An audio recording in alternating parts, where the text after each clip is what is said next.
चौक पुराओ माटी रंगाओ, आज मेरे पिया घर आएंगे, आज मेरे पिया घर आएंगे। चौक पुराओ माटी रंगाओ, आज मेरे पिया घर आएंगे, आज मेरे पिया घर आएंगे।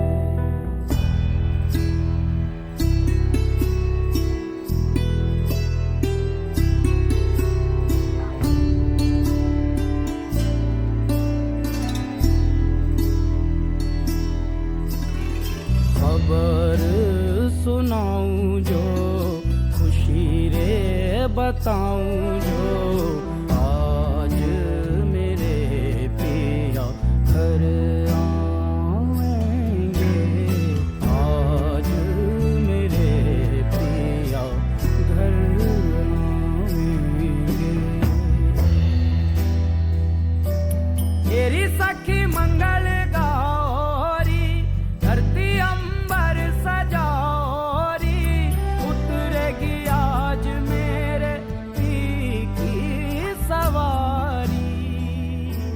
हरी कोई काजल लाओरी, मोहे काला टीका लगाओरी, उनकी छब से दिखूं मैं तो प्यारी। लक्ष्मी जीवारो नजर उतारो, आज मेरे पिया घर आएंगे, आज मेरे पिया घर आएंगे।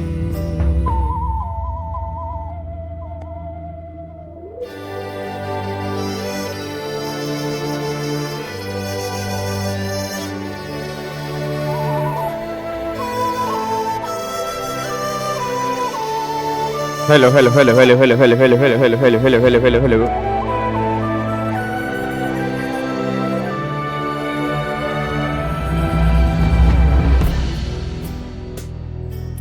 रंगों से रंग मिले, नए नए ढंग खिले, खुशी आज द्वार मेरे डाले है डेरा। पीहू पीहू पपीहा रटे, कुहू कुहू कोयल जपे, आंगन आंगन है परियों ने घेरा। अनहत नाद बजाओ रि सब मिल, आज मेरे पिया घर आएंगे, आज मेरे पिया घर आएंगे। Hello hello hello hello hello hello hello hello hello hello hello hello hello.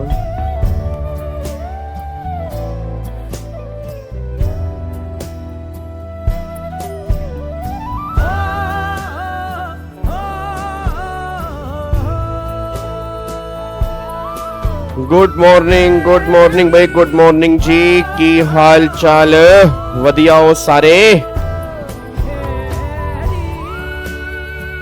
Radhe Radhe ji, सत श्री अकाल, अस्सलाम वालेकुम, हर हर महादेव, जय श्री महाकाल, जय माता दी। अब तो सारे फेस्टिवल भी खत्म हो गए हैं भाई। हैं? अब तो सारी छुट्टियां भी खत्म हो गई। दिवाली गई, दशहरा गया, भैया दूज गया, गोवर्धन पूजा गई, बस एक फेस्टिवल बचा हुआ है, गोवर्धन पूजा, ओ सॉरी छठ पूजा, है ना। छठ पूजा मेरे ख्याल से आज से शुरू हो रही है।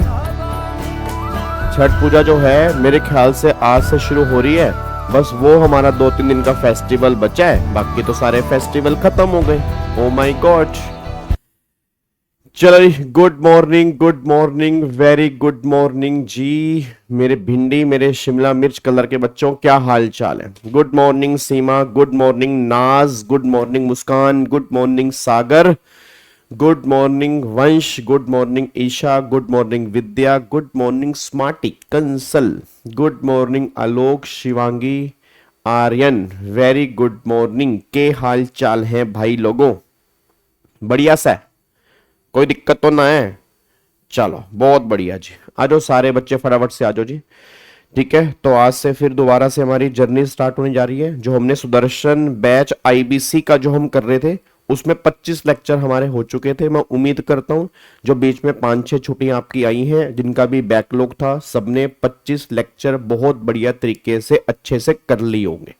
मेरे ख्याल से अब किसी का बैकलॉग बचा नहीं होगा। ठीक है ना? अगर अभी भी किसी का बैकलॉग बचा है तो फिर वो बचा रहेगा, क्योंकि अब तुम्हारे पास टाइम नहीं है। ठीक है ना? वो अक्टूबर का महीना खत्म, मतलब मोटा मोटी ये मान लो कि सिर्फ आपके पास 40-45 दिन ही मान के चलो तुम्हारे पास बचे हुए हैं। ठीक है ना? चलो जी, इधर देखो ध्यान से। अब आज हमारा लेक्चर नंबर 26 है।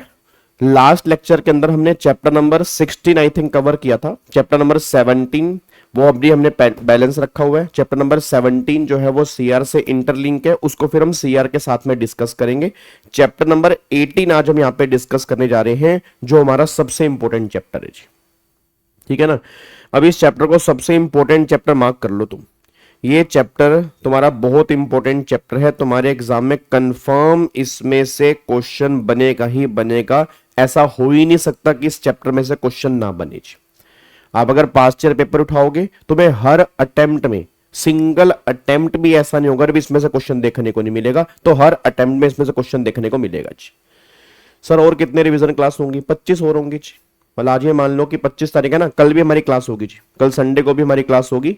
तो आप ये मान लो कि 31 और 10 15 मतलब 20 और मान के चलो, अप्रोक्सीमेट 20 क्लासेस जो होंगी वो हमारी और हो सकती हैं। ठीक है? तो जिसके अंदर हम पूरा का पूरा आईबीसी खत्म, मतलब ये मान के चलो कि आईबीसी की 45 से 50 क्लास होंगी, जिसके अंदर हम आईबीसी पूरा अच्छे से रिवाइज कर लेंगे with case study based question, with case लो, और आपका मॉड्यूल में जो है वो सारा मॉड्यूल हम कवर करके चलेंगे जी। ठीक है? ताकि तुम्हें 140 नंबर की टेंशन नहीं होगी। ये मैं तुम्हें कह रहा हूं कि एग्जाम में 140 नंबर जब क्वेश्चन तुम्हारे सामने बनेंगे, तुम्हें ऐसा फील नहीं होगा कि हाय कोई नया क्वेश्चन बन गया। ठीक है जी? सर पीवाई क्यू तो मैं साथ साथ करवा ही रहा हूं जी। जो मैंने अभी टेस्ट लिए है उसमें सारे क्वेश्चन पीवाई क्यू थे, और जो आगे भी टेस्ट लूंगा वो सारे मैं पीवाई क्यू ही दूंगा भाई। मतलब तुम्हें ये फील होना चाहिए ना कि ऐसा नहीं है कि गावा सर ऊपर ऊपर से उड़ा रहे हैं। ठीक है ना? जो भी मैंने क्वेश्चन दिए थे, अगर आपने टेस्ट दिया होगा वंश, तो आई थिंक आपको पता होगा, तो उसके अंदर ऑलरेडी वो सारे के सारे पीवाई क्यू थे, और आगे भी जो टेस्ट होंगे उसके बाद भी पीवाई क्यू होंगे जी। हाँ सृष्टि बिल्कुल देख सकते हो जी। जो मैराथन ऑलरेडी यूट्यूब पे डली हुई है सीआर की, बिल्कुल देख सकते हो, 100% देख सकते हो जी। चलो अब एक बार सारे के सारे बच्चे फटाफट से यहां पे आ जाओ जी। इधर देखो ध्यान से। अब यहाँ पे ये चैप्टर जो है, एक बार इस चैप्टर की हेडिंग पढ़ देना क्या जी। इस चैप्टर की हेडिंग है that is convening and conduct of meeting of committee of creators. अब यहाँ पे एक बार आओ, याद करो, एक ना हमने सेक्शन नंबर 18 किया था, अगर आपको याद आ रहा हो जी। ठीक है ना? एक ना हमने सेक्शन नंबर 18 किया था। अब अगर मैं सेक्शन नंबर 18 किया था, तो अगर मैं 18 की बात करता हूं, 18 क्या था? 18 था आई थिंक हमारा ड्यूटीज ऑफ आईआरपी।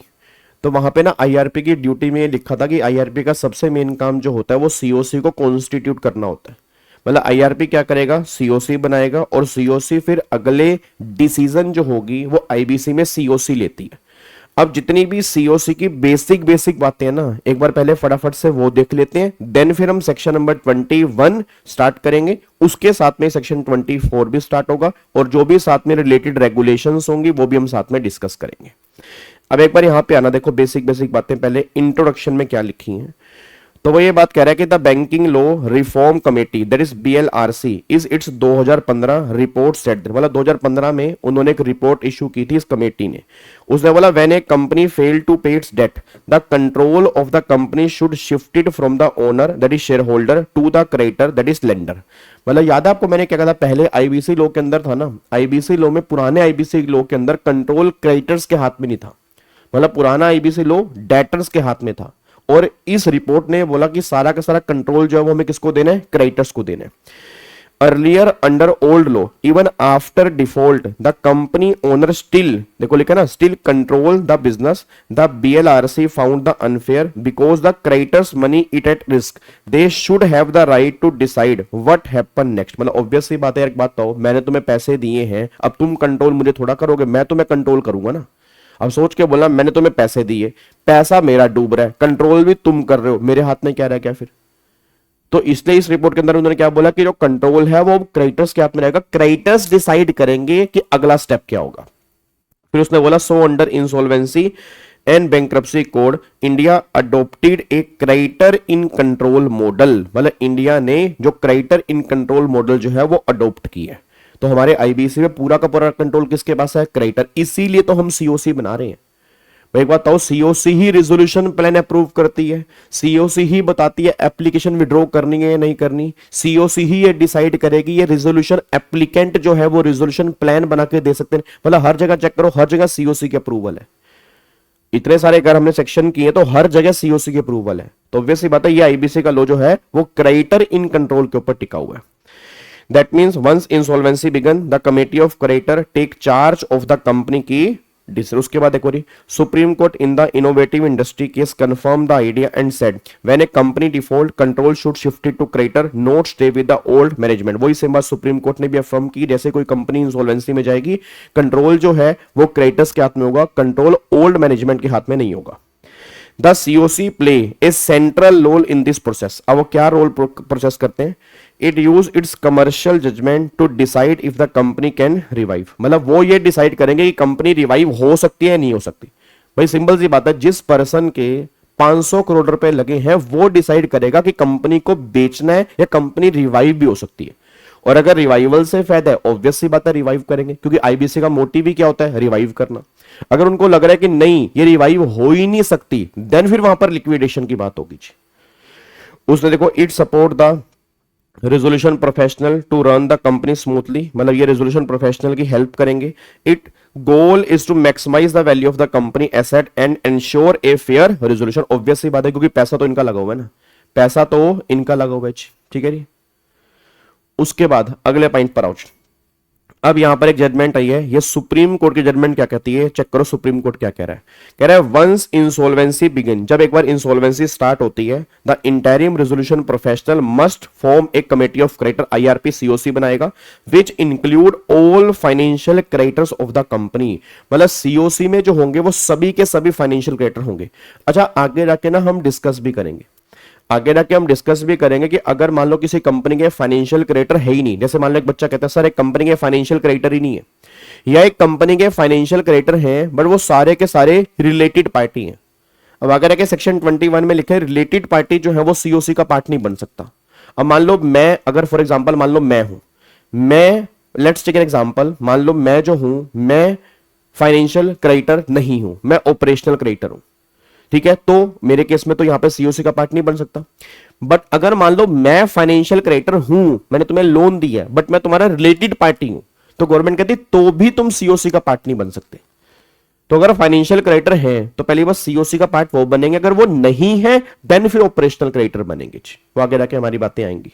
आगे देखो, this ensure that creditor act together as a group instead of filing separate recovery cases. Obviously बात है, the COC collectively take all key decision including which resolution plan to approve. The plan is accepted only if COC satisfied, then it will help in the recovering their dues. Obvious supreme court simple सी बात कह रहा है, supreme court कह रहा है भाई COC ही सबसे मेन है। सुप्रीम कोर्ट कह रहा है फाइनेंशियल क्रेडिटर्स को इकट्ठे करके सीओसी बनाई जाएगी, इसलिए बनाई जाएगी ताकि अलग अलग क्रेडिटर अलग अलग रिकवरी ना करे, वो सब मिलके एक साथ काम करें और वही डिसाइड करेंगे रिजोल्यूशन प्लान कौन सा अप्रूव करना है, और वही इंसॉल्वेंसी को रिजोल्व करने की बात करेंगे क्योंकि उनका पैसा लगा हुआ है। तो एज पर सुप्रीम कोर्ट जो भी काम करना है वो सीओसी को करना है, बस ये पर ध्यान दो। ठीक है, उसके बाद देखो जी, फिर वो कह रहे हैं under the IBC once a company enter insolvency, जब एक कंपनी इंसॉल्वेंसी में एंटर करती है, द फाइनेंशियल क्रेडिटर, बैंक हो गया, लेंडर हो गया, अदर पर्सन हो गया, get control through the committee of creditor, this is called creditor in control model, वही जो हमने ऊपर पढ़ा है। But the law also say while financial creditor take decision they must. अब जब फाइनेंशियल क्रेडिटर डिसीजन लेंगे वो डिसीजन कैसा होना चाहिए? They must act fairly and responsibly. Obvious सी बात है यार। अब एक बात बताओ, फॉर एग्जाम्पल माना कंट्रोल मेरे हाथ में है, अच्छा कई बार पावर गलत हाथों में चली जाए तो सारा का सारा सत्यानाश हो जाता है। भाई सिंपल सी बात है, अगर पावर किसी गलत आदमी के हाथ में चली गई, सारा सारा कांड हो जाएगा ना, फिर तो सारा खराब हो जाएगा। अब अगर मान लो मेरे हाथ में कंट्रोल है, मैं तुम्हारा क्रिएटर हूं, अगर मैं सही से डिसीजन नहीं लूंगा तो हो सकता है कंपनी बंद हो जाए, जबकि कंपनी चल सकती थी। कंपनी के मैनेजमेंट करिए, हम कंपनी चला सकते हैं, हम कंपनी को रिवाइव कर सकते हैं। मैंने कहा नहीं, तुम कंपनी नहीं चला पाओगे, मैं कंपनी को बेच के पैसे रिकवर करूंगा। तो वो चीज नहीं होनी चाहिए। तो उसने वही बोला कि माना सीओसी के हाथ में है, बट सीओसी जो एक्ट करेगा वो कैसे एक्ट करेगा? फेयरली और रिस्पॉन्सिबिली। उसके बाद फिर उसने बोला think about all stakeholder like employee, operational credit, government. याद है वाटरफॉल अरेंजमेंट, उसको सबका ध्यान रखना है कि पैसा एम्प्लॉई को भी मिले, पैसा ओसी को भी मिले, पैसा गवर्नमेंट को भी मिले, पैसा मुझे भी मिले। होता है ना, जैसे कई बार होता क्या है, अब बच्चा कहता है, जैसे कई बच्चे होते हैं भाई साहब गाड़ी चलाते हैं, मेरा साला जो है ना, साला है साला ही वैसे 125 की स्पीड में, भाई साहब 120 की स्पीड में गाड़ी चला। कल उसके साथ मैं गया, कसम लगे भगवान की, मैंने गाड़ी के ना दोनों ऐसे पकड़ रखे थे। मैंने कहा हे भगवान, या तो अगर टक्कर लग जाए तो जो वो क्या नाम है तो उसका एयर बैग है, जो भी वो होता है एयर बैग होता है ना, वो या तो खोल दियो सही तरीके से भाई, या भगवान मुझे घर पहुंचा दियो। आप समझ रहे हो? मतलब ये नहीं कि मैं अपना ध्यान रख रहा हूं, मेरे को मजे आ रहे हैं, ये नहीं। फाइनेंशियल क्रेडिटर ये नहीं, फाइनेंशियल क्रेडिटर को उसका भी ध्यान देना भाई जो साथ में बैठे हैं। साथ में तुम्हारी पूरी फैमिली बैठी है, तुम्हारे जीजा जी बैठे हैं मेरे यार, जीजा जी की परवाह नहीं कर रहा भाई। जीजा और साला, साला तो जीजा के पैर परवाह करता है पहले। मैं तो फिर भी मैंने बोला वाइफ को, मैंने कहा भाई मैं नहीं बैठूंगा आज के बाद यार। मैंने कहा यार मैं पहुंच गया घर, यही बहुत बड़ी बात है भाई, मैं एक फैमिली पर्सन हूं। बच्चा कह रहा आप डरते हो, अरे डरने की क्या बात है भाई, जिंदगी प्यारी है यार। बिना बात के अपनी जिंदगी की परवाह नहीं है, सामने वाले की तो परवाह करो जिसके अंदर ठोक के मारोगे। हाँ, बड़ी मुश्किल से मैं फिर घर पहुंचा। मैंने कहा दिवाली का मेरा दिवाला बन जाता भाई साहब, पता लगा मैं तुम्हारी क्लास ही ना ले पाता। शुक्र है भगवान का मेरी उम्र थोड़ी सी भी लंबी थी, पहुंच गया घर, मतलब नहीं लिखी हुई थी मेरी अभी। तो मुद्दा ये निकल के आ रहा है कि आपको सबका ध्यान देके चलना है। ये बात मैंने समझाई। मैं कहा देख भाई तू फाइनेंशियल क्रेडिटर होगा, बट हम एम्प्लॉई हैं, हम ओसी हैं, हम गवर्नमेंट है। तू माना तेरे कंट्रोल, गाड़ी तेरी, कंट्रोल तेरा, माना भाई तू, बट फेयरली काम तो करना। काम ही तू फेयरली नहीं कर रहा, तू अपनी मस्ती में चल रहा है यार। जो साथ में ओसी बैठा है, मेरी डॉटर उस गाड़ी के अंदर बैठी, चलो उसको तो पता नहीं स्पीड का, वो उस गाड़ी के अंदर बैठी है बेचारी, वो एम्प्लॉई, मैं ओसी, मेरी वाइफ उस गाड़ी में नहीं थी। ठीक है, तो मतलब हम हमारा भी ध्यान रख के चलना पड़ेगा भाई, सिंपल सी बात है। क्या बात समझ में आ रही है? इधर देखो ध्यान से, आगे देखो, note miss use their power for their own benefit. समझ रहे हो? Note miss use their power मतलब ये नहीं कि मेरे को चेक करना है गाड़ी कितनी स्पीड पे चलती है, तो बेटे मेन रोड पे चेक कर, हाईवे पे चेक कर। बात समझ में आ रही है? उसके बाद देखो आगे, द सुप्रीम कोर्ट फिर supreme court in Numetal limited that is Satish Kumar Gupta said that COC is a statutory body. COC उसने बोला एक स्टैट्यूटरी बॉडी है, it exist because the law created it, therefore it perform a public function. एक तरह से public function की तरह perform करेगी, मतलब सबको ध्यान, जैसे गवर्नमेंट होता है, अब गवर्नमेंट वाले सबको ध्यान में देके चलते हैं ना, गवर्नमेंट वाले सिर्फ प्राइवेट को ध्यान में देके नहीं चलते, सिर्फ गवर्नमेंट मतलब सबको ध्यान में देके चलते हैं। उसी तरह से सीओसी को काम करना है, बस ये बात ध्यान दो।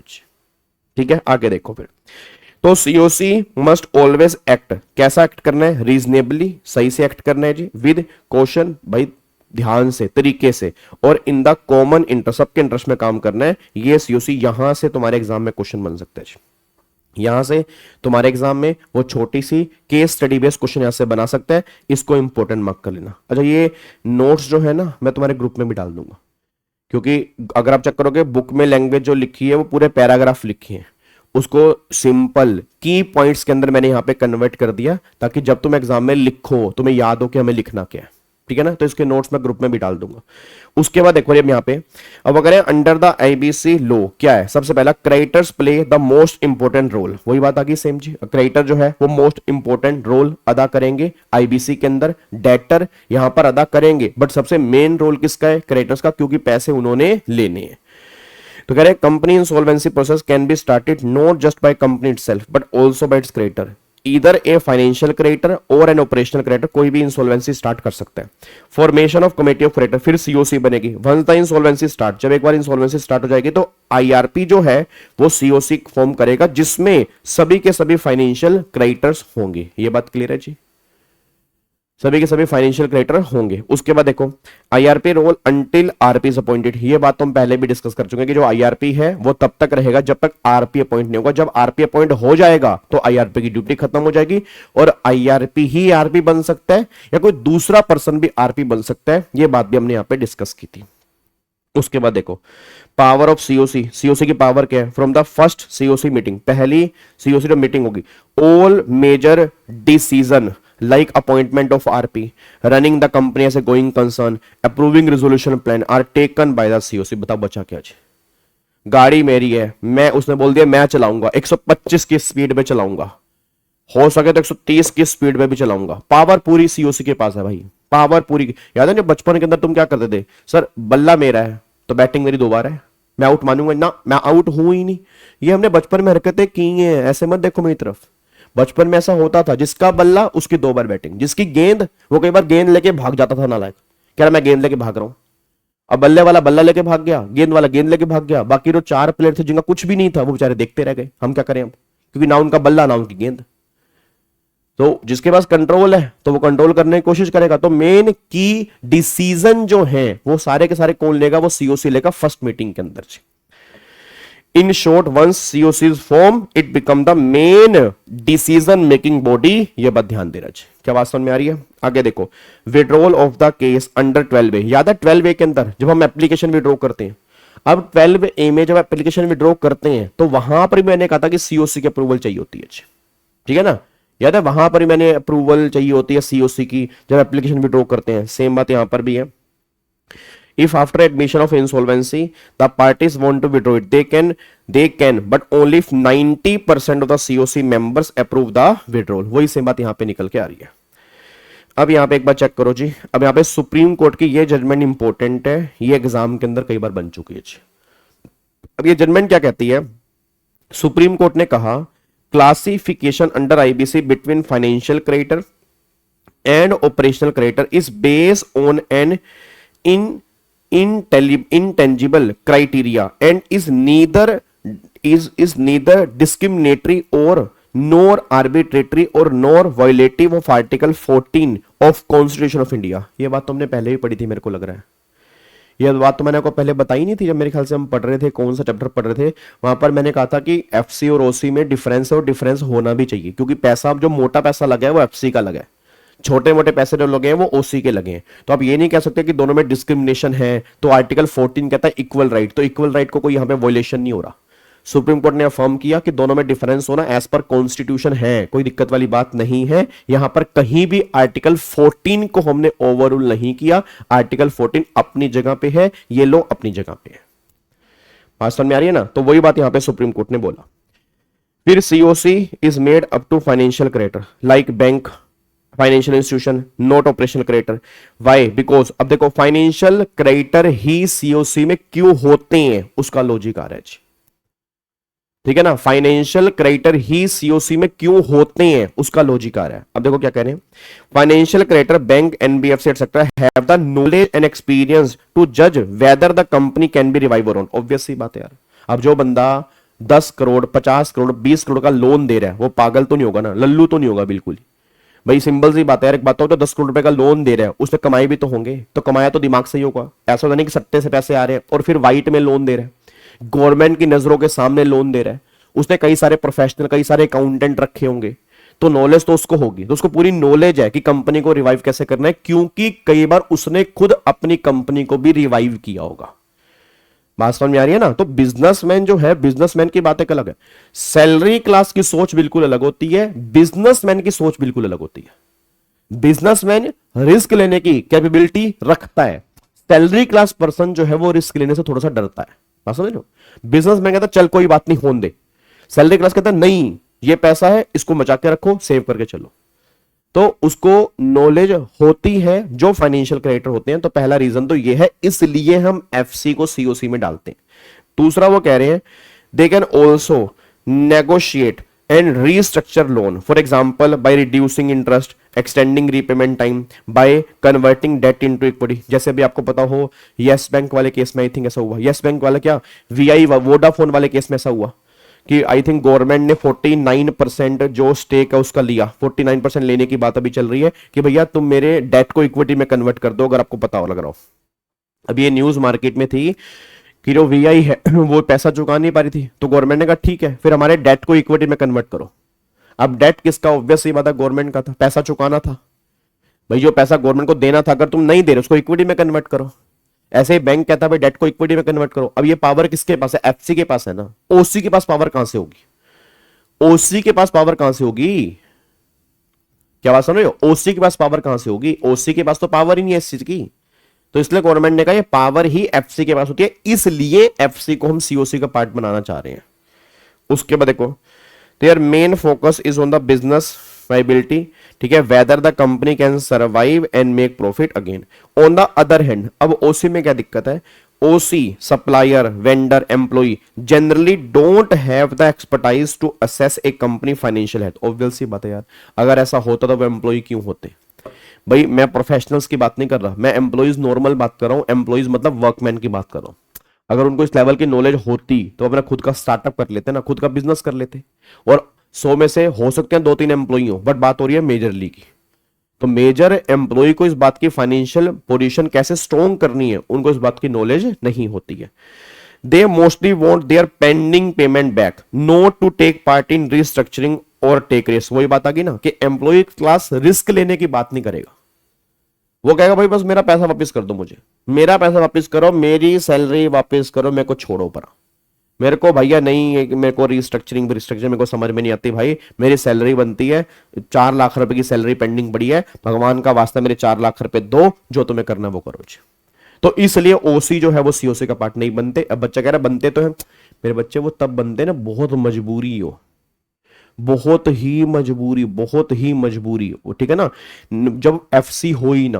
और प्रैक्टिकली कभी किसी कंपनी में बहुत रेयरली ऐसा होगा कि एफसी हो ही ना, ठीक है ना, या एफसी है रिलेटेड पार्टी है, अदरवाइज तो एफसी तो सब में ही होता है, कंपनी कहीं ना कहीं से लोन तो उठाएगी, एफसी तो होते हैं, बहुत रेयरली तब जाके कहीं ओसी की बात आती है, ये बात ध्यान रखना चाहिए।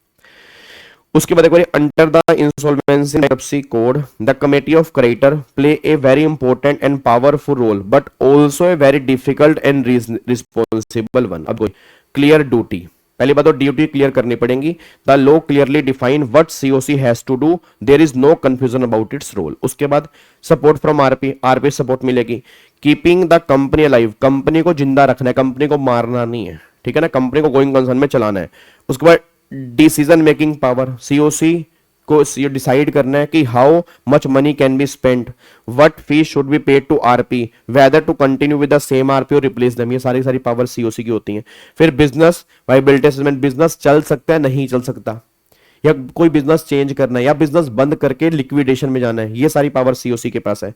फिर evaluation of resolution plan, RP मतलब रेजोल्यूशन प्लान का क्राइटेरिया कौन सेट करेगा कि हम किस बेस पे इसको अप्रूव करेंगे, वो भी काम सीओसी करेगा। और फिर सेंसिटिव सीओसी मीटिंग, जो सैंक्शन होता है कि वोटिंग कितनी चाहिए, ये सारी की सारी सैंक्शन की पावर भी किसके पास है, सीओसी के पास है।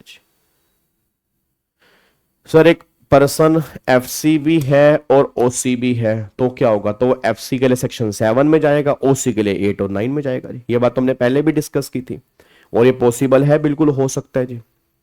तो दोनों का अलग अलग केस होगा, ठीक है ना। और अगर वो रिलेटेड पार्टी है तो वैसे भी वो सीओसी का पार्ट तो बन ही नहीं सकता जी, वो सीओसी का पार्ट तो वैसे भी नहीं बन सकता कि अगर वो रिलेटेड पार्टी है तो। और अगर वो नहीं है तो एज ए एफसी, वो ऑब्वियस सी बात है, एज ए एफसी वो सीओसी का पार्ट बन सकता है, एज ए ओसी वो सीओसी का पार्ट नहीं बन सकता जी। सर रटने वाले बच्चों की बारी कब आएगी, आ गई उनकी बारी। रटने वाले बच्चे बस इस बात को ध्यान दें कि मोटा मोटी पहले 2-3 पेज के अंदर सीओसी के बारे में ज्ञान दिया गया है और वो ज्ञान आप यहां से ले सकते हैं, ठीक है। ये है रटने वाले बच्चों को ध्यान रखना। तो ये सिंपल भाषा में इसलिए मैंने लिखा है ताकि तुम रट लो, कुछ ना कुछ पॉइंट्स तो तुम्हारे दिमाग में होने चाहिए, जैसे डिसीजन हो गया, रिजोल्यूशन प्लान के अप्रूवल हो गया, ठीक है, पावर्स हो गया, फिर सीओसी का मेंबर बनना हो गया, ठीक है, और फिर यहां पर क्या हो गया, कंपनी को अलाइव करना हो गया, सपोर्ट फ्रॉम आरपी। ये कुछ पॉइंट्स आपको दिमाग में लेके चलने हैं, सीओसी के बारे में। क्या बात समझ में आ रही है? उसके बाद ये डेफिनेशन यहां पे दे रखी है। अगेन इन्होंने अपने 2 पेज खराब किए हैं क्योंकि डेफिनेशन हम पहले भी कर चुके हैं। ये ओसी की डेफिनेशन, ओडी की डेफिनेशन, एफसी की डेफिनेशन, एफडी की डेफिनेशन, ये दोबारा से इन्होंने यहां पे दी है। और फिर यहां पर क्लेम की डेफिनेशन दी है, ये भी हम पहले कर चुके हैं। होम बायर एफसी होते हैं, ये भी हम पहले कर चुके हैं। मतलब बिना बात के 2-3 पेज भरे हुए हैं। उसके बाद अब यहां पे एक बार आ जाओ जी, इधर देखो ध्यान से। अब यहां पे एक बार आओ, ये थोड़ा सा इंपॉर्टेंट है। और देन फिर यहां से आपका सेक्शन 21 फाइनली स्टार्ट हो जाएगा जी। हाँ हाँ हाँ, पॉइंट्स बिल्कुल खुद की लैंग्वेज में एक्सप्लेन कर सकते हो, कहीं आपको बेयर एक्ट लिखने की रिक्वायरमेंट नहीं है। मैं दोबारा बोल रहा हूं, आपसे इंस्टीट्यूट बेयर एक्ट की लैंग्वेज की उम्मीद नहीं करता, वो सही आंसर की उम्मीद करता है। जो बच्चे कहते हैं ना सर कि मतलब बेयर एक्ट की लैंग्वेज अगर नहीं लिखेंगे तो क्या नंबर कट जाएंगे, ऐसा बिल्कुल भी नहीं है सर। बट हमारे नंबर कटे हैं, आपके नंबर इसलिए कटे होंगे क्योंकि आपने की पॉइंट्स नहीं लिखे ना, पॉइंट्स ही वो खा गए। हर सेक्शन में कुछ ना कुछ की पॉइंट्स होते हैं, अगर वो की पॉइंट्स खा जाओगे तब तुम्हारे नंबर कटते हैं। अपनी लैंग्वेज लिख के आने से नंबर कभी इंस्टीट्यूट नहीं काटता यार। कम बेयर एक्ट तो कोई भी याद नहीं कर सकता। सुप्रीम कोर्ट के जज को बेयर एक्ट याद नहीं है, वो खुद एक्ट खोल खोल के देखते हैं। आप समझ रहे हो? वो तो इतने एक्सपीरियंस है, कितने साल का एक्सपीरियंस, उनको बेयर एक्ट की लैंग्वेज याद नहीं हो पा रही, और लैंग्वेज याद हो भी नहीं सकती। बट उसमें की पॉइंट्स हैं जिसपे वो भी जोर देते हैं, जिसपे इंस्टीट्यूट भी चाहता है कि तुम भी जोर दो। अब अगर तुम वही कीवर्ड्स खा जाओगे या उसका मीनिंग ही चेंज कर दोगे तो भाई फिर वो नंबर काटेगा ना। तो हर चीज ऐसा नहीं कि ब्लेम इंस्टीट्यूट को ही कर दोगे सर वही गलत कर रहा है, कुछ गलतियां हमारी भी रही होंगी जो नंबर कट रहे हैं, वही हमें पहचाननी है बस। अपनी लैंग्वेज आप बिल्कुल यूज कर सकते हो, बट मीनिंग सेम होना चाहिए कि जो मीनिंग बन रहा है वही मीनिंग बन रहा हो। ये नहीं वोज को इज कर दिया, हैड को हैव कर दिया, मेंबर्स को शेयर होल्डर कर दिया, ठीक है ना। और या फिर कई जगह शॉर्ट फॉर्म यूज करते जा रहे तुम। शॉर्ट फॉर्म यूज नहीं करनी। शॉर्ट फॉर्म नॉर्मली हम क्लास के अंदर पढ़ते हैं, एग्जाम में पूरी लैंग्वेज लिख के आनी पड़ती है। सीओसी का मतलब कमेटी ऑफ क्रेडिटर्स लिख के आओ, सीओसी मत लिख के आओ, कमेटी ऑफ क्रेडिटर्स लिख के आओ। ये छोटी छोटी बातें हैं जो तो नंबर कटते हैं, अदरवाइज कोई नंबर कटने की चांस नहीं है। ठीक है, अब एक बार यहां पे आ जाओ जी, इधर देखो ध्यान से। अब ये क्या है? अब वो कह रहा है IBBI। देखो जी, IBBI that is insolvency resolution process of corporate person, regulation 2016 provide procedure for holding first meeting of COC as follows. ये सीओसी की जो फर्स्ट मीटिंग होती है उसको फॉलो करने का प्रोसीजर है जी, ठीक है ना। वैसे वो 24 के अंदर पढ़ेंगे, एक तरह से एट ए ग्लास दिया हुआ है कि हाँ भाई क्या प्रोसीजर फॉलो तुम्हें करना पड़ेगा सीओसी की पहली मीटिंग के लिए। देखो पहला step wise procedure for the first COC meeting. पहला अपॉइंटमेंट ऑफ IRP। पहले तो IRP के अपॉइंटमेंट करेंगे, ऑब्वियस सी बात है, क्योंकि जब तक IRP नहीं होगा सीओसी नहीं होगा, जब तक सीओसी नहीं होगा सीओसी की मीटिंग नहीं होगी। तो सबसे पहला स्टेप है, फर्स्ट स्टेप ये है कि हमें यहां पे क्या करना है, हमें यहां पे IRP की अपॉइंटमेंट करनी है। क्लियर है? हमें यहां पे IRP की अपॉइंटमेंट करनी है। तो वगैरह appointment of IRP, once the IRP is appointed by NCLT the process start. Process आपका स्टार्ट हो जाएगा। दूसरा पब्लिक अनाउंसमेंट, फिर हमें करनी है पब्लिक अनाउंसमेंट। याद है पब्लिक अनाउंसमेंट करनी है? पब्लिक अनाउंसमेंट करनी होती है with in 3 days। IRP must have a public announcement with in 3 days of his appointment. जहां CRP कमेंस हुई उसी टाइम पर IRP अपॉइंट हुआ, उसके 3 दिन के अंदर पब्लिक अनाउंसमेंट करनी है। This announcement inform everyone that insolvency has begun. Insolvency start हो चुकी है। And invite creditor to submit their claim. अपने अपने क्लेम जमा करा दो। ठीक है, पब्लिक अनाउंसमेंट कर दी। इनवाइटिंग क्लेम, क्लेम मंगाए जाएंगे। अब क्लेम जमा करवाने के लिए 14 डेज होते हैं। 14 दिन के अंदर सभी क्रेडिटर्स को क्लेम जमा करवाने होते हैं। किन किन ने पैसा लेना है, किन किन ने पैसा लेना है। The public notice must clearly mention from where the claim form can be downloaded. Claim form downloaded करो और collected, and the last date to submit claim which is 14 days from the date of IRP. जब IRP appoint हुआ उसके 14 दिन के अंदर अंदर आपको सभी क्लेम जमा करवाने हैं, बस ये पर ध्यान दो। ठीक है, फिर क्लेम को वेरीफाई करेंगे 7 दिन के अंदर, ये क्लेम सही भी है या नहीं है। भाई क्लेम जमा करवा दिया, मान लो फॉर एग्जांपल सामने तन्वी कहती सर जी मेरे को ना गाबा सर से 5 लाख रुपए लेने हैं। अब क्लेम जमा करवा दिया, भाई वेरीफाई भी तो करेंगे 5 लाख लेने भी हैं। वैसे ठुल्ला मार रही है बच्ची, ऐसा तो नहीं कि भाई हाँ भाई 5 लाख रुपए लेने, 5 रुपए लेने नहीं। 5 लाख कब दिए भाई तूने? 5 लाख रुपए कब दिए तन्वी? डेट बताओ। एंट्री दिखाओ बैंक की, है तो है नहीं कुछ, फिर 5 लाख रुपए कहां से आ गए? तो ऐसा कोई बंदा अगर क्लेम जमा करवाएगा विदाउट वेरिफिकेशन तो हर बंदा बोलेगा मुझे इस कंपनी से पैसा लेना है। तो वेरीफाई भी करेंगे 7 दिन के अंदर। Once the claim period close the IRP must verify all the claim within 7 days. फिर वो क्या करेगा? Prepare and update a list of creditor. फिर वो लिस्ट अपडेट करेगा showing name of creditor, amount claim, amount admitted, security interest, ये सब कुछ। फिर report to NCLT within 2 days of जब वेरीफाई कर लेगा 2 दिन के अंदर एनसीएलटी का रिपोर्ट देगा। After verifying all claim the IRP must submit a report to NCLC certifying the constitution of COC within 2 days. और फिर first COC meeting within 7 days of report filing. जब वो NCLT को report filing करेगा उसके 7 दिन के अंदर अंदर यहां पर पहली मीटिंग होगी। ये पूरा प्रोसेस है। तो इसमें से आपके एग्जाम में क्वेश्चन बन सकता है। ये बात ध्यान देना, इसमें से आपके एग्जाम में क्वेश्चन की फ्रेमिंग हो सकती है। एक बार 6 के 6 स्टेप थोड़ा सा लिख के देखना। एक बार 6 के 6 स्टेप थोड़ा सा कोशिश करो लिखने की। 6 के 6 स्टेप्स कौन से निकल के आ रहे हैं? देखो एक बार, पहला स्टेप यहां पे निकल के आ रहा है आईआरपी के अपॉइंटमेंट हो गया, सेकंड पब्लिक अनाउंसमेंट हो गया, तीसरा फिर इनवाइटिंग क्लेम हो गया, फिर वेरिफिकेशन ऑफ क्लेम हो गया, फिर रिपोर्ट टू एनसीएलटी हो गया और फर्स्ट सीओसी मीटिंग हो गया। ये पॉइंट्स आपके मोटा मोटी यहां पे निकल के आ रहे हैं, बस ये पर ध्यान दो। कोई दिक्कत परेशानी है तो बता दो। डन।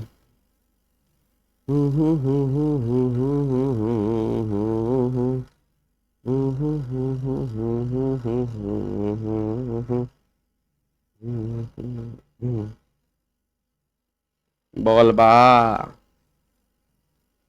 ओ मेरे भाई लोगों, बोल बा।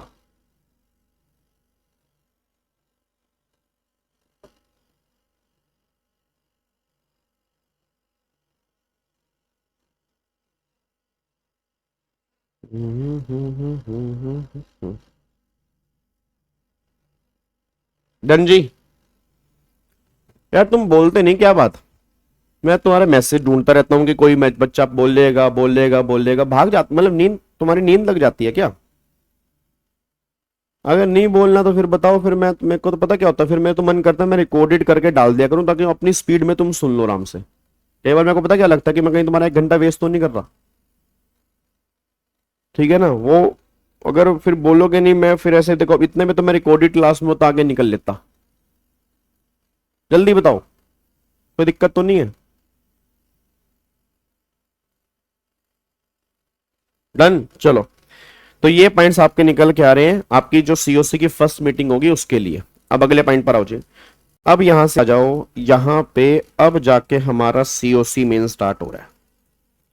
अब अच्छा, पहले मैं कल का तुम्हें होमवर्क दे रहा हूं क्योंकि ना अब तुम्हें डेली होमवर्क मिला करेगा सर, तभी हम 15 से 20 दिन के अंदर पूरा आईबीसी खत्म कर पाएंगे। बात ध्यान देना चाहिए, ठीक है ना? अब होमवर्क सुन लो क्या है। होमवर्क ये है, ये अभी मैं करा दूंगा तुम्हें, ठीक है? ये भी एक बार मोटा मोटी मैं तुम्हें बता दूंगा, ठीक है? आप क्या करेंगे, आप सुनो क्या करेंगे, आप क्या करेंगे, आप ये करेंगे, आप ये करेंगे, आप ये करेंगे। सेक्शन यहां से रिप्रेजेंटेशन ऑफ फाइनेंशियल क्रेडिटर, यहां से भी क्यों, यहां से भी क्यों भाई? आप ये मान के चलो, यहां से इधर से, यहां से एक बार आप आगे पढ़ के आएंगे जी, ठीक है ना? यहां से पेज नंबर नोट कर लेना, पेज नंबर 580, मॉड्यूल का पेज नंबर 580 है।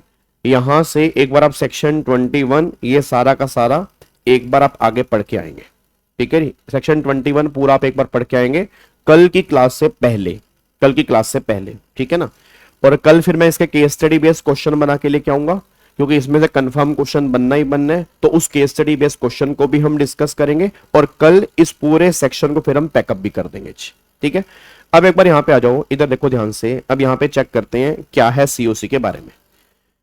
सबसे पहले रेगुलेशन 21D वो कहती है जी, कह रही है committee which means a committee of creditor establish under section 21। कह रहे जहां पर भी आईबीसी में कमेटी वर्ड आएगा ना, तो कमेटी का मतलब कमेटी ऑफ क्रेडिटर्स, जो सेक्शन 21 के अंदर बनेगी। अब हम 21 देख रहे हैं, who shell constitute committee of creditor की सीओसी कौन बनाता है। अब देखो क्या कह रहे हैं, कह रहे हैं IRP shall constitute committee of creditor after collation of all claim receive against the corporate debtor, ठीक है जी, and determination of financial position of the corporate debtor. इन दोनों कामों के बाद सीओसी बनती है। पहले दो काम दिमाग में लेके चलो।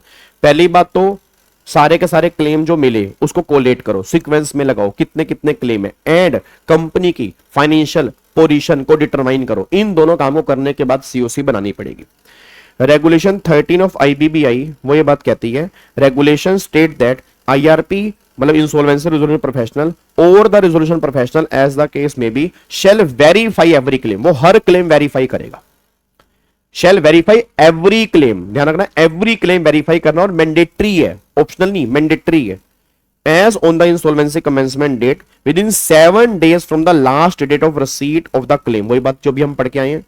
And thereupon maintain a list of creditor, उसके बाद वो लिस्ट क्रेडिटर की लिस्ट मेंटेन करेगा, containing name of creditor along with the amount claim by them, the amount of their claim, the amount of their claim admitted and the security interest if any in respect of such claim and updated the list of creditors shall be presented at the first meeting of committee of creditor। फिर जो list of creditors होगी जो उसने बनाई है वो COC की first meeting में प्रेजेंट की जाएगी कि भाई साहब ये लोग निकल के आ रहे हैं, इन लोगों ने पैसे कंपनी से लेने हैं। वही ऑब्वियस सी बात है, मीटिंग से पहले सारा काम कर लेंगे ना, ये थोड़ा कि मीटिंग में हम फिर क्लेम ले रहे हैं, क्लेम को सीक्वेंस में बिठा रहे हैं, मीटिंग में काम थोड़ा हुआ।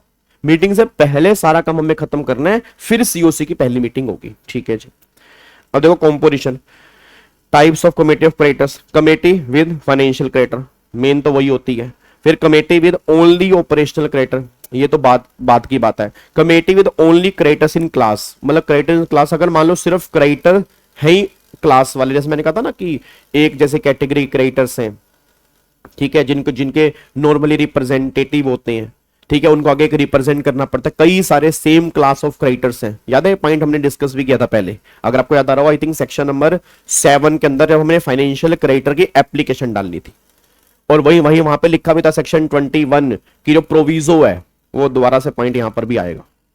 अब देखो वो कह रहे हैं the committee of creditor shall comprise all financial creditor of the corporate debtor, ठीक है, सभी के सभी सभी के सभी financial creditor may be secured may be unsecured या दोनों, चाहे वो सिक्योर्ड फाइनेंशियल क्रेडिटर हो चाहे वो अनसिक्योर्ड फाइनेंशियल क्रेडिटर हो, ये मैटर नहीं करता, दोनों के दोनों सीओसी का पार्ट बनेंगे। उसने कहीं नहीं कहा सिक्योर्ड फाइनेंशियल क्रेडिटर, ये भी ध्यान देना, यहां से एग्जाम में केस स्टडी बन सकती है, तो वो सिक्योर अनसिक्योर की बात नहीं कर रहा, वो कह रहा है ओनली फाइनेंशियल क्रेडिटर, वो सिक्योर्ड भी हो सकते हैं अनसिक्योर्ड भी हो सकते हैं। देखो लिखा भी है, both secured and unsecured financial creditor are member of CoC, ये बात नीचे लिखी भी है। आगे देखो composition of committee of creditor where there is no financial, अगर कोई फाइनेंशियल क्रेडिटर है ही नहीं तो क्या होगा, it is provided that where a corporate debtor does not have any financial creditor the committee of creditor shall be constituted and shall comprise of such person to exercise such function in such manner as may be specified। अब specified यहां पे अच्छी, फिर वो करें जो committee होगी वो उस मेंबर से बनेगी जो हम स्पेसिफाई करेंगे और जो फंक्शन हम बताएंगे। अब वो यहां पे उसने स्पेसिफाई कर दिया। अब वो क्या कह रहे हैं, कह रहे रेगुलेशन 16, अब ये बात करती है रेगुलेशन 16, यहां पे रेगुलेशन 16 आती है। Regulation 16 provide that where the corporate debtor has no financial debt, या तो उसका फाइनेंशियल डेट नहीं है, या where all the financial creditor are related party, या सभी के सभी फाइनेंशियल क्रेडिटर जो है वो रिलेटेड पार्टी है, मतलब या तो उस कंपनी का कोई फाइनेंशियल क्रेडिटर नहीं है या सभी फाइनेंशियल क्रेडिटर जो है उसके रिलेटेड पार्टी है, ठीक है, of the corporate debtor. The committee shall consist of member as under, फिर क्या होगा 18 वगैरह 18 largest operational creditor by value, ध्यान रखना बाय वैल्यू की बात हो रही है, मतलब 18 सबसे बड़े ऑपरेशनल क्रेडिटर बाय वैल्यू जिन्होंने सबसे ज्यादा पैसा लेना होगा, उनको मिलाकर एक कमेटी बनेगी, उनको मिलाकर एक कमेटी बनेगी। अब दिमाग में क्वेश्चन आ रहा है सर इतने बड़े 18 क्रेडिटर है ही नहीं, मान लो उस कंपनी के ऑपरेशनल क्रेडिटर ही 10 हैं, या मान लो उस कंपनी के ऑपरेशनल क्रेडिटर ही 12 हैं, तो फिर जितने भी हैं फिर उनको मिलाकर कमेटी बन जाएगी। देखो वो क्या कह रहा है, provided that if the number of operational creditor is less than 18, अगर 18 से कम है, the committee shall include all such operational creditor, फिर वो सारे के सारे ऑपरेशनल क्रेडिटर जो होंगे चाहे वो लार्जेस्ट हो या ना हो, वो सब कमेटी का पार्ट बन जाएंगे। बस ये पर ध्यान दो जी। आगे देखो जी, one representative elected by all workman other than those workman included under sub clause A. अब जो अगर कोई वर्कमैन यहां पे आ गया जी, ठीक है ना, अगर कोई वर्कमैन यहां पे आ गया तो ऑब्वियस सी बात है वो पार्ट नहीं बनेगा। अगर कोई वर्कमैन वहां पे नहीं आ रहा तो उन सब वर्कमैन का एक रिप्रेजेंटेटिव, तो मतलब 18 + 1, 18 + 1। उसके बाद देखो जी, फिर one representative elected by all employee, तो सभी एम्प्लॉई का एक रिप्रेजेंटेटिव यहां पे आएगा, बट वो ऊपर कवर ना हो 18 के अंदर, तो 18 को छोड़ के जितने भी एम्प्लॉई हैं उनका एक रिप्रेजेंटेटिव यहां पे आएगा। तो +1 आप यहां पे भी कर सकते हो। तो टोटल मिलाकर कितना हो गया, टोटल मिलाकर 18 + 1 + 1, ये आपके सीओसी का पार्ट बन गए। बस ये पर ध्यान दो। अब देखो जी, status of financial creditor if related party of the, अगर वो रिलेटेड पार्टी है तो क्या होगा जी। भाई मान लो कोई फाइनेंशियल क्रेडिटर रिलेटेड पार्टी, अब दिमाग में क्वेश्चन क्या आ रहा है, सर रिलेटेड पार्टी कौन कौन होते हैं, तो मोटा मोटी रिलेटेड पार्टी में ये लोग आते हैं जी।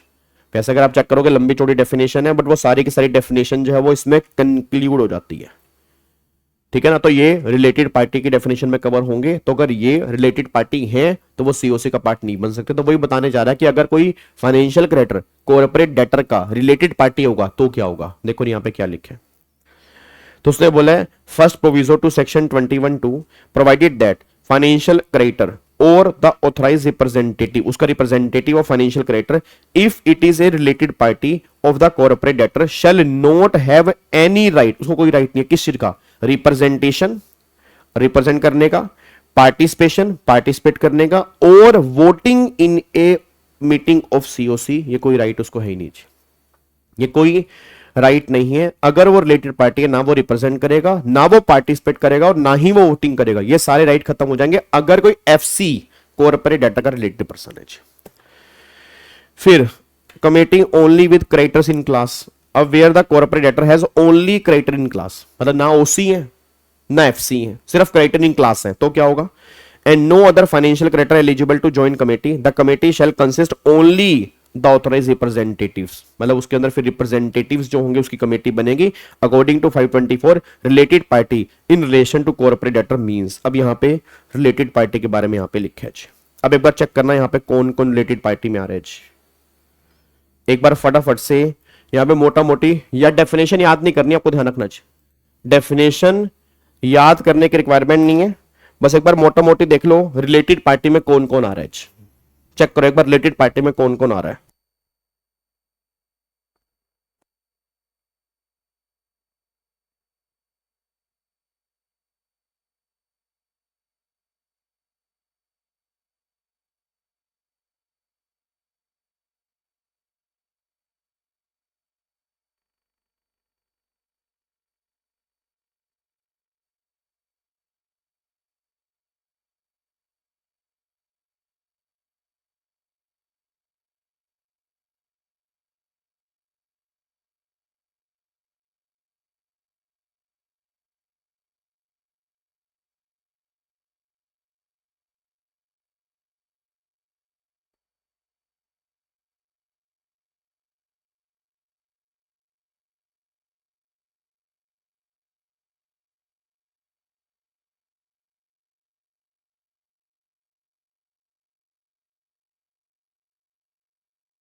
हाँ जी,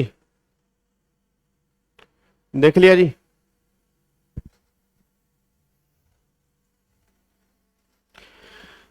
चेक कर लिया।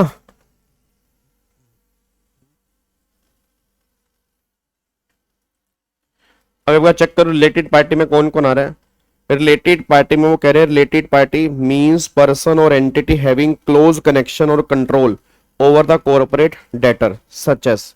अब यहाँ पे वो कह रहा है डायरेक्टर, डायरेक्टर हो गया, पार्टनर हो गया, केएमपी हो गया, और उनके रिलेटिव, ये सब रिलेटेड पार्टी की डेफिनेशन में आएंगे। फिर वो कह रहा है फर्म और companies where such person are partner, director और होल्ड मोर देन 2% शेयर। वो यहाँ पे रिलेटेड पार्टी की डेफिनेशन में आ जाएंगे। होल्डिंग, सब्सिडरी और एसोसिएट कंपनी, ये भी आपकी रिलेटेड पार्टी वाले डेफिनेशन में आएंगे। पर्सन और एंटिटी कंट्रोलिंग और being controlled by corporate that is more than 20% voting right on board control, वो यहाँ पे कवर हो जाएंगे जी।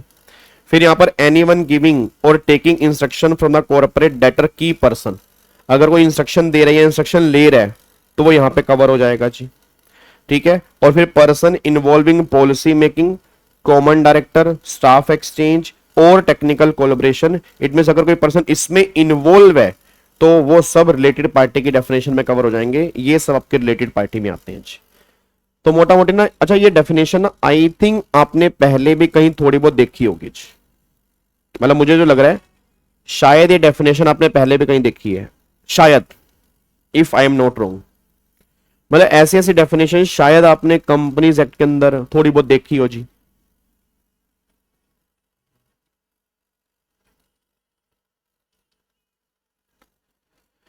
ठीक है जी। तो ये सब लोग जो हैं, ये सब लोग आपके रिलेटेड पार्टी वाली डेफिनेशन में कवर हो जाएंगे जी। तो अगर ये रिलेटेड पार्टी में है, ठीक है ना, अगर ये रिलेटेड पार्टी में है, अगर ये रिलेटेड पार्टी में है, ध्यान देना वो सीओसी का पार्ट नहीं बनेगा जी फिर।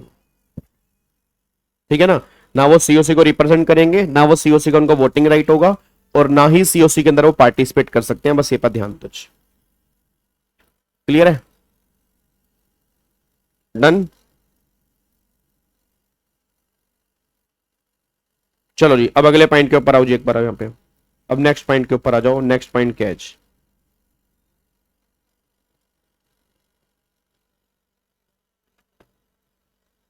अब यहां पे आओ, नेक्स्ट पॉइंट के अंदर आओ। नेक्स्ट पॉइंट क्या कह रहा है जी? अब यहां पे आ जाओ, इधर देखो ध्यान से जी। अब यहां पे ये तो रिलेटेड पार्टी, अब यहां पे एक बार चेक करो। अब यहां पे ना आपके सुप्रीम कोर्ट की जजमेंट है कुछ, वो ध्यान से पढ़ना। सुप्रीम कोर्ट की जजमेंट क्या है? पहली जजमेंट है that is phoenix ARC private limited versus paid financial service limited, ORS. Supreme court की जजमेंट। अब सुप्रीम कोर्ट की जजमेंट क्या है, ये क्वेश्चन बहुत ध्यान से पढ़ना, इसमें से भी एग्जाम में क्वेश्चन बन सकता है। कह रहा है सुप्रीम कोर्ट ने क्या बोला? कह रहा है supreme court explain that the term related party in IBC two way, that is commutative, मतलब टू वे, मतलब अगर मैं तुम्हारा रिलेटेड पार्टी हो तो ये बट ऑब्वियस सी बात है कि तुम भी मेरे रिलेटेड पार्टी हो। मतलब सुप्रीम कोर्ट कह रहा है इस वे में के अंदर मानेंगे, मतलब अब मैं तुम्हारा रिलेटेड पार्टी हूं, तुम को नहीं, मैं तो नहीं हूं, तो तुम कहो कि मैं सीओसी का पार्ट बनूंगा, सुप्रीम कोर्ट कह रहा है नहीं बन सकते। देखो यहां पे क्या लिखा है, that means if company X is related party to company Y, then company Y is also related to company X, it is not a one sided relationship. Practical life में तो वन साइडेड रिलेशनशिप होती है कि sir मैं तो one sided love करता हूं, अगले वाले का रिप्लाई नहीं आता, हम बार बार उनकी डीपी देखते हैं, होता है ना वन साइडेड लव, होता है ना कि जब जब नजरें मिली थी तो मुस्कुराए तुम भी थे, ठीक है ना, वन साइडेड लव। तो गवर्नमेंट कह रही है भाई इसमें नहीं होता, टू वे कम्युनिकेशन होगा यहाँ पे। ठीक है। अब कोर्ट ने रीजन दिया, the legislature intentionally use a very wide definition of related party to cover all possible interconnection, personal, financial, manager और ownership base. The purpose is to avoid any undue influence or bias in insolvency process, especially when related creditors may vote in the committee of creditors to favor or protect the corporate debtor. Even if there is indirect control or common interest, it can still make the related party। बस ये पर ध्यान दो। क्या बात मेरी समझ में आ रही है? तो सुप्रीम कोर्ट ये बात कह रहा है कि टू वे कम्युनिकेशन चलेगा, बस ये पर ध्यान दो। एक तो ये लिखा है, ये सुप्रीम कोर्ट की जजमेंट है कि अगर एक्स वाई का रिलेटिव है तो वाई भी एक्स का रिलेटिव है। अब ना आगे एक पॉइंट गवर्नमेंट कहती है कि रिलेटेड पार्टी है फिर भी वो सीओसी का पार्ट बन सकता है। रिलेटेड पार्टी है फिर भी वो सीओसी का पार्ट बन सकता है। अब रिलेटेड पार्टी है फिर भी वो सीओसी का पार्ट बन सकता है, वो कब बन सकता है जी? अगर वो रिलेटेड पार्टी इस वजह से बनाओ, अगर वो रिलेटेड पार्टी से, आपको एग्जांपल देता हूं, जैसे बच्चे ने बोला एसबीआई ने यस बैंक के शेयर होल्ड किए, जो उसका डेट था, डेट को इक्विटी में कन्वर्ट कर दिया। ठीक है। अब डेट को इक्विटी में कन्वर्ट कर लिया, इक्विटी आ गई एसबीआई के पास, रिलेटेड पार्टी बनी क्योंकि ये डेट को इक्विटी में कन्वर्ट करना जरूरी था, भाई पैसा उन्होंने लेना था, तो रिलेटेड पार्टी बन गए। तो इस वजह से अगर वो रिलेटेड पार्टी बन रहे हैं तो एसबीआई सीओसी का पार्ट बन सकता है। आज अगर गवर्नमेंट, मान लो गवर्नमेंट के पैसे अगर वोडाफोन आइडिया नहीं दे रहा, तो गवर्नमेंट अगर स्टेक ले रही है, इस वजह से वो डेट को इक्विटी में कन्वर्ट कर रहे हैं, तो गवर्नमेंट ने बोला इस केस में रिलेटेड पार्टी है, बट फिर भी वो सीओसी का पार्ट बन सकते हैं। देखो यहां पे क्या लिखा है, the insolvency and bankruptcy code second amendment act 2018 also added second proviso to section 21(2). अब सेकंड प्रोविजो क्या कह रही है? कह रही है which clarified that first proviso shall not apply. First proviso apply नहीं होगी। फर्स्ट प्रोविजो कौन सी है? रिलेटेड पार्टी सीओसी का पार्ट नहीं बन सकते। वो कह रही वो प्रोविजो यहां पे एप्लीकेबल नहीं होगी टू ए फाइनेंशियल क्रेडिटर। कौन से? जो regulated by financial sector regulator है, मतलब जो ऐसे फाइनेंशियल क्रेडिटर जो रेगुलेटेड हैं एक फाइनेंशियल सर्विस रेगुलेटर से। वैसे मान लो बैंक रेगुलेट करता है आरबीआई, ये बात उसकी हो रही है। If it is related party of the corporate debtor solely on account of conversion or substitution of debt into equity share or instrument converting into equity share or completion of such transaction as may be prescribed prior to the insolvency commencement date। अब ये insolvency commence होने से पहले काम हो गया था, तो इसके अंदर मेरी गलती क्या भाई? इसके अंदर मैंने कौन सा गुनाह कर दिया? The Insolvency and Bankruptcy Code Ordinance 2019 added the words or completion of such transaction as may be prescribed in the said section, thus widening the condition in which financial creditor would not be considered as a related party। मतलब इस case में उसको related party नहीं माना जाएगा अगर वो इस वजह से रिलेटेड पार्टी बन रही है। तो ये पॉइंट बहुत इंपॉर्टेंट है, इसमें तुम्हारे एग्जाम में से क्वेश्चन बन सकता है, बस ये पर ध्यान दो, ये पॉइंट बहुत इंपॉर्टेंट है। तो एक तो ये वाली सुप्रीम कोर्ट की जजमेंट इंपॉर्टेंट है, ये इंपॉर्टेंट है, इसमें से केस स्टडी बन सकती है। और दूसरा ये पॉइंट भी बहुत इंपॉर्टेंट है, इसमें से भी तुम्हारे एग्जाम में केस स्टडी बन सकती है। वो दोनों को इंटरलिंक करके केस स्टडी बनाएगा और मैं तुम्हें case study based question frame करके दूंगा, तो तुम्हें आइडिया लगेगा एग्जाम में क्वेश्चन कैसा बन सकता है। उसके बाद देखो यहाँ पे फाइनेंशियल सर्विस रेगुलेटर की डेफिनेशन, ये हम पहले भी पढ़ चुके हैं, ठीक है ना। आरबीआई हो गया, सेबी हो गया, टीआरएआई हो गया, मतलब जितने भी रेगुलेटर हैं वो सब उसकी बात हो रही है। अब यहाँ पे, यहां से वैसे मैंने कहा था कि आप पढ़ के आएंगे, बट एक बार मैं तुम्हें बता देता हूं, ये एक और जजमेंट है, ये भी सुप्रीम कोर्ट की जजमेंट है। इसमें क्या लिखा है? इसमें लिखा है कि जो रिलेशनशिप है वो हमें प्रेजेंट में चेक करना है या पास्ट रिलेशन भी मायने रखेगा। मतलब पास्ट में था, अब कोई रिलेशन नहीं है, पास्ट का रिलेशन खत्म हो गया, प्रेजेंट में कोई रिलेशन नहीं है, तो क्या मैं सीओसी का पार्ट बन सकता हूं क्योंकि मेरा रिलेशन पास्ट में था? तो नॉर्मली गवर्नमेंट कहती है यस बन सकते हो, क्योंकि हमें जो रिलेशनशिप चेक करनी है वो प्रेजेंट में चेक करनी है। कब चेक करनी है? प्रेजेंट में, पास्ट में चेक नहीं करनी। बट सुप्रीम कोर्ट ने कहा कई बार पास्ट रिलेशनशिप खत्म ही इसलिए की जाती हैं कि हम तुम्हारी लाइफ में दोबारा आ सके।